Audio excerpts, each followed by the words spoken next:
আমার আজকের রেসিপি হলো পারফেক্ট মোজারেলা চিজ। যদি ঘরেই খুব সহজে ও অল্প উপকরণে বানানো যায়, তাহলে এত টাকা খরচ করে আর কেউ কিনতে চাইবে না। আসসালামু আলাইকুম, সবাই কেমন আছেন? তো আমি চিজ বানানোর জন্য প্রথমে একটা কড়াইয়ে 1 লিটার ফুল ক্রিম গরুর দুধ নিয়েছি। এবার আমি চুলার মিডিয়াম ফ্লেমে দুধটাকে হালকা গরম করে নিব। একটা আঙ্গুল দুধের ভিতর ডুবিয়ে রাখবেন। যদি 7 সেকেন্ড পর্যন্ত আঙ্গুলটা তাপ সহ্য করতে পারে, তাহলে বুঝবেন একদম পারফেক্ট আছে। এ পর্যায়ে চুলাটা বন্ধ করে দিয়ে এবার এর মধ্যে দিয়ে দিব ভিনেগার। একসঙ্গে দেওয়া যাবে না। এক হাতে ভিনেগার অল্প, অল্প করে দিব আর অন্য হাতে নাড়তে থাকবো। এখন দেখেন সবগুলো চিজ এক জায়গায় জমাট বেঁধে গিয়েছে। এখন একটা ঘোলাটে পানি বের হয়ে গিয়েছে এর মধ্য থেকে। এখন একটা ছাঁকনির সাহায্যে চিজটাকে উঠিয়ে নিব। উঠিয়ে একটা হাতার সাহায্যে চেপে, চেপে এক্সট্রা পানিটাকে এক্কেবারে বের করে দিতে হবে।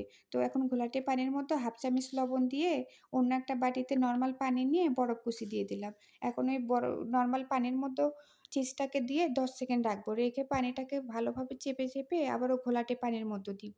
দিয়ে আবারও 10 সেকেন্ড রেখে আবারও চেপে, চেপে নরমাল পানির মধ্যে দিব। এভাবে আমি ৪-৫ বার রিপিট করব। তো আমি এখন চিজটাকে সেট করার জন্য একটা পলের মধ্যে রেখে ডিপ ফ্রিজে রাখবো ১ ঘন্টার জন্য। তো আমি ১ ঘন্টা পর ফিরে আসছি। তো ১ ঘন্টা পর দেখেন চিজটা একদম পারফেক্টভাবে জমে গিয়েছে। তো আমি আপনাদেরকে বোঝানোর সুবিধার্থে চিজটাকে কেটে গ্রেট করে মেল্ট করে দেখাচ্ছি।